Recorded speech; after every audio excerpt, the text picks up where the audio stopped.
Okay, I believe we are live. So,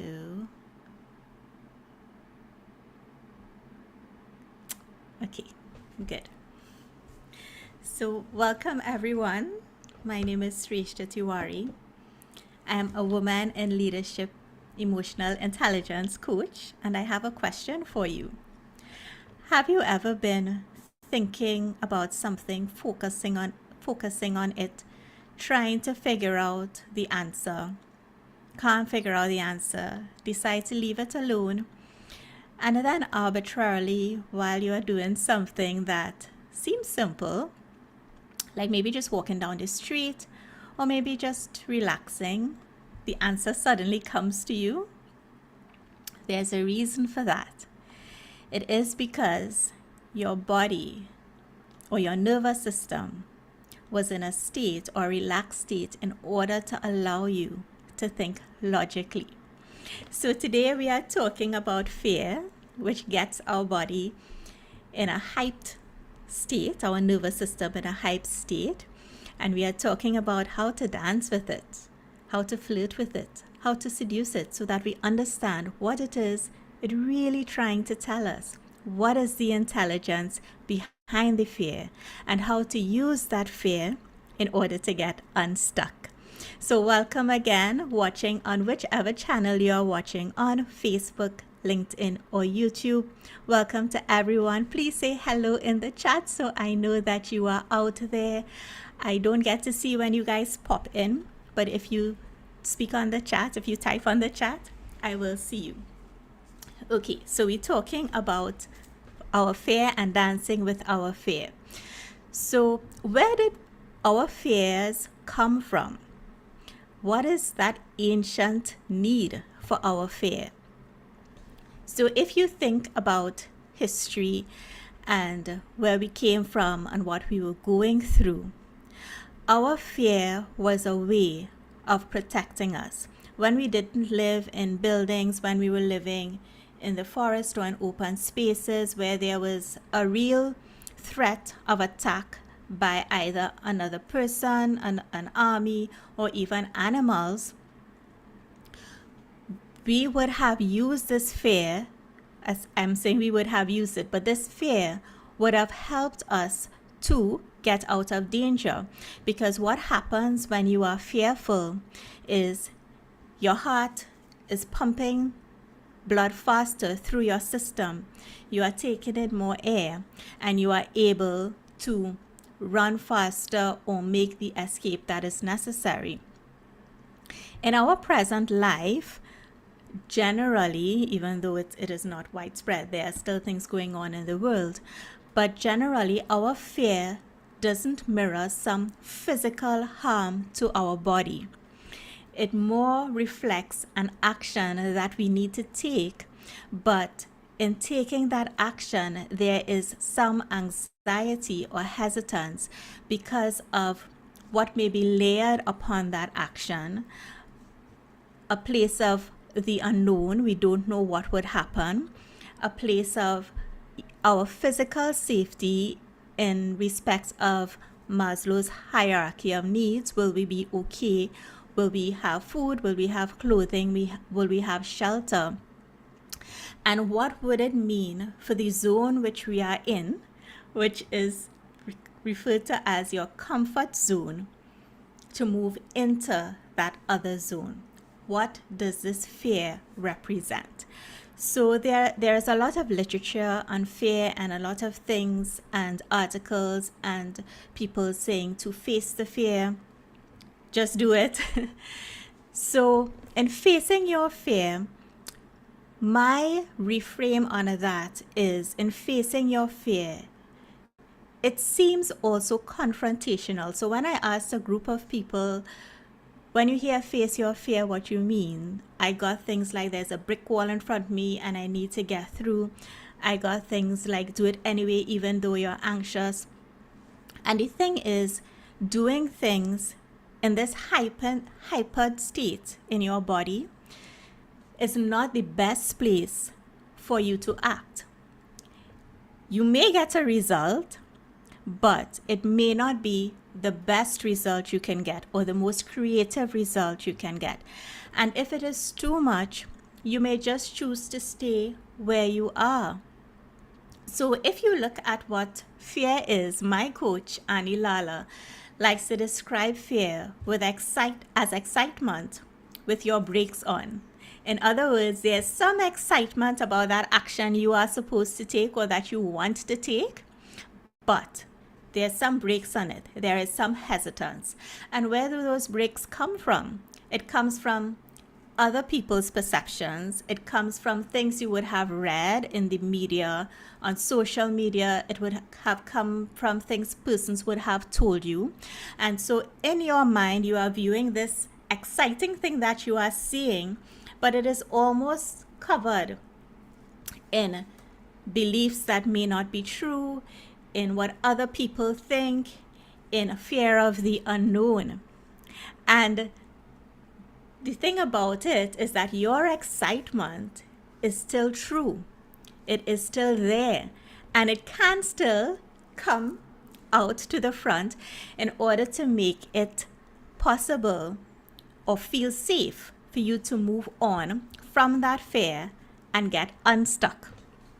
So how do you uncover this excitement? So the first thing is to reframe and to look at what you are feeling as a sort of intelligence. Instead of thinking about it with anxiety, think about this fear as, what are you trying to tell me? What are you trying to protect me from? What risk are you trying to mitigate? What can I now do in order to mitigate this risk? What can I now do in order to make that bridge to that thing that I want to do, that I'm afraid to do? How can I make that bridge stable? How can I make it safe for me to walk across? What would give me that comfort in order to move to this next place that I'm fearing? Because as humans, once we are comfortable, once we are relaxed, we operate from a different place. As I said in the beginning, a place of logical thinking, a place of, if it does not go my way or it does not go how I envision it, I can learn from that lesson and I can move on, or I can do something even better, or maybe I try it a different way. So in learning to dance with fear, it is all about trying to understand, what is it are you trying to teach me? What is your intelligence? And the way I do this with my clients is I help them get to a relaxed state. So the first most important thing is to ask yourself, when you feel this fear, how relaxed is your body? If you look at a scale of 1 to 10 and your answer is more than 5, it means that your body is not in a state in which it can logically think about how to navigate this fear. In order to get into creator mode or logical thinking mode, your body has to be relaxed at least less than 5 on a scale of 1 to 10. And of course, there are many ways to do this. One example is through breathing. So the first thing to do in order to figure out what this fear is really trying to tell you is to get your body into a relaxed state. And then interview the emotion. Have a conversation with it. Think about, what are you trying to tell me? What are you trying to teach me?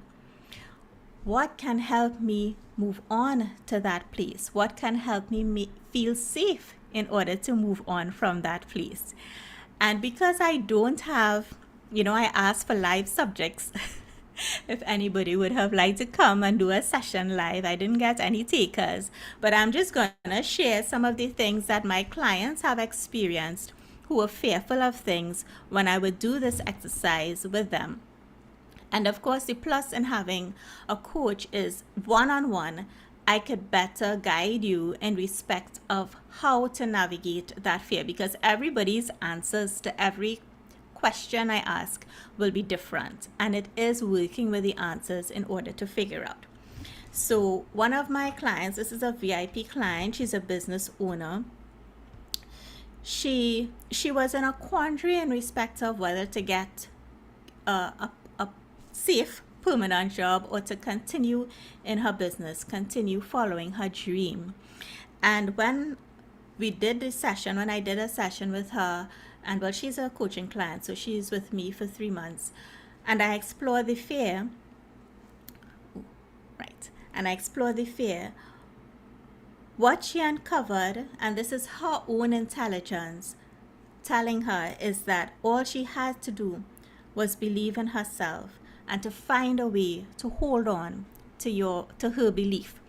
So that is another thing. Underneath all of these fears are actually your own wisdom, your own intelligence, your own excitement that knows that as a human, you can do anything that you want. The most important thing it takes is believing in yourself. And this is what we uncovered when I did a session with her own intelligence. So she came up with it after I did this session with her, was that she needed to believe in herself.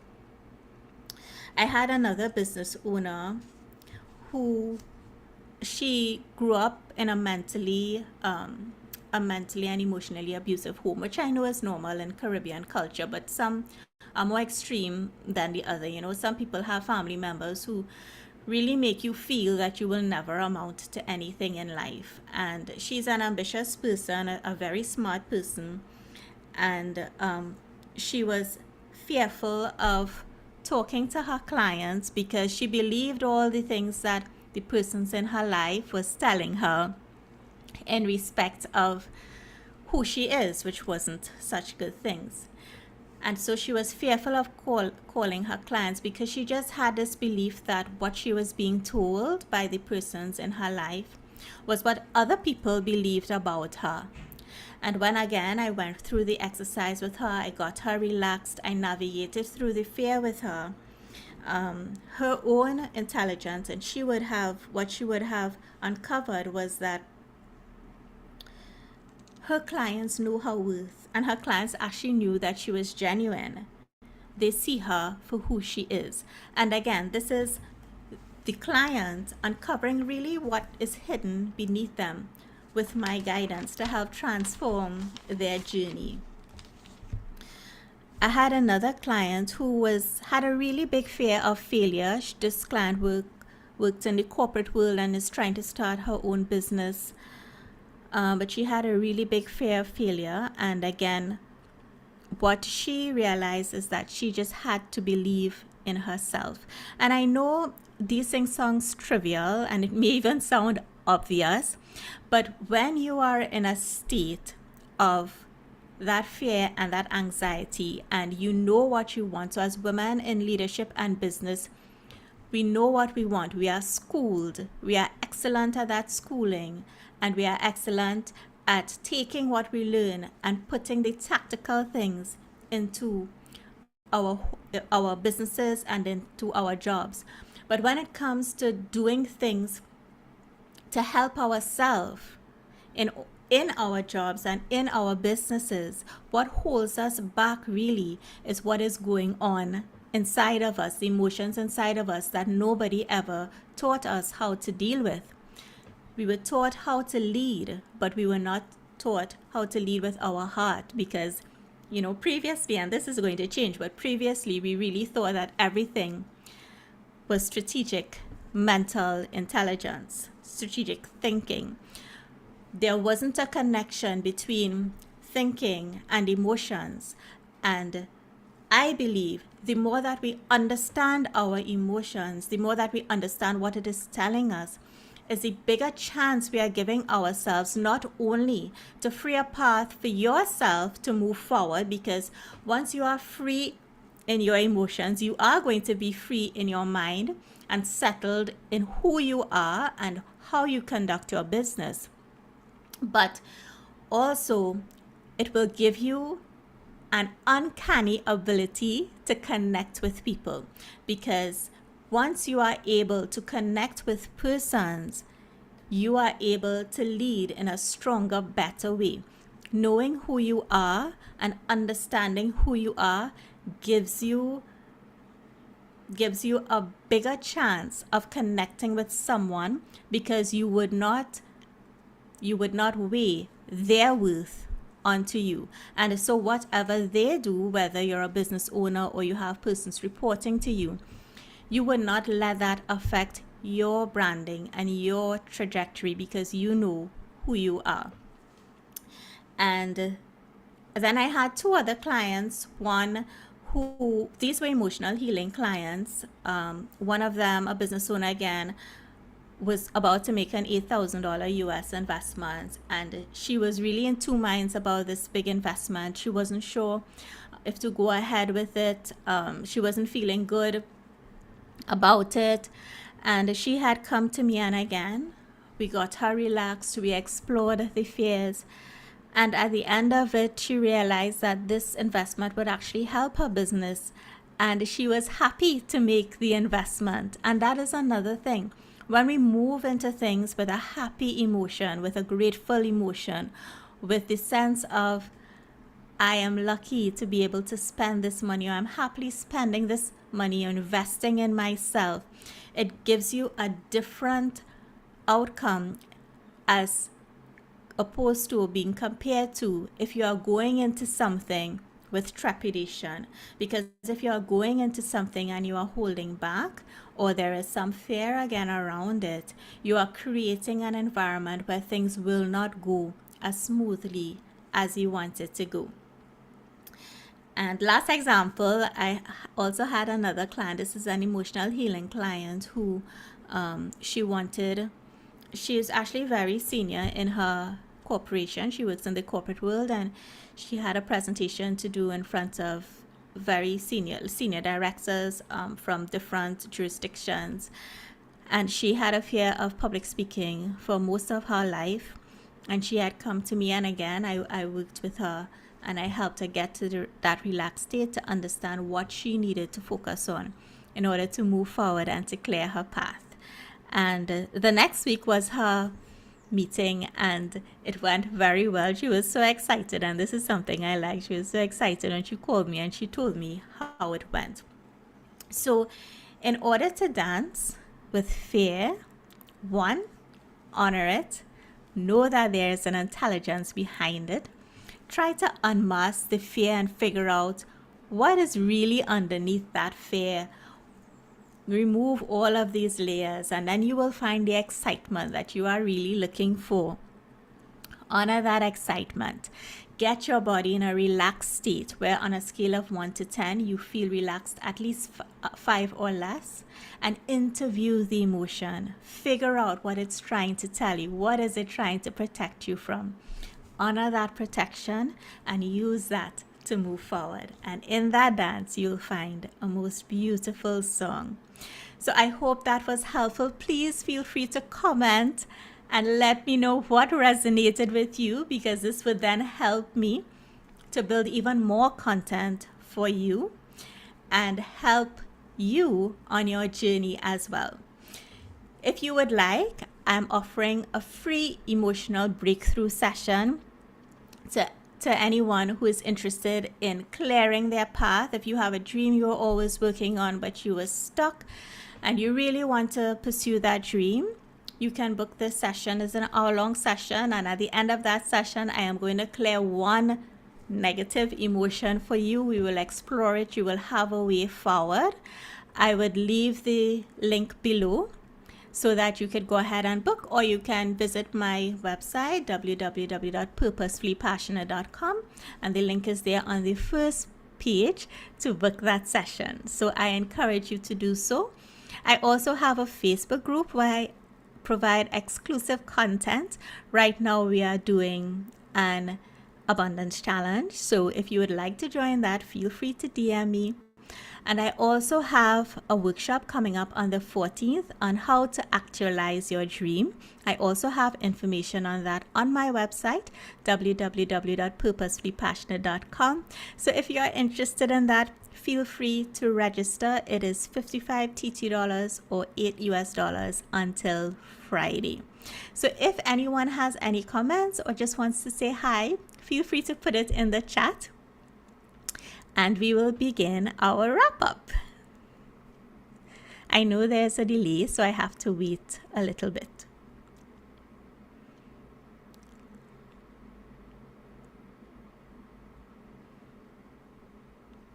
Okay, so guys or ladies, remember that you have an inherent right to live the life that you love. You are not meant to come here to suffer. What we see as suffering is really a way for us to grow and to move on to other great things in our life. So I challenge you to reframe whatever is going on in your life. Look at it from a lens of learning, from a lens of positivity. And of course, if you need help, please contact me through my purposefullypassionate.com website, and I would be happy to help you. This is Sreshtha Tewari for my Coaching Corner Live. I am a woman in leadership, emotional intelligence coach. Thank you so much for watching, and I will see you all again next week. Bye, everyone.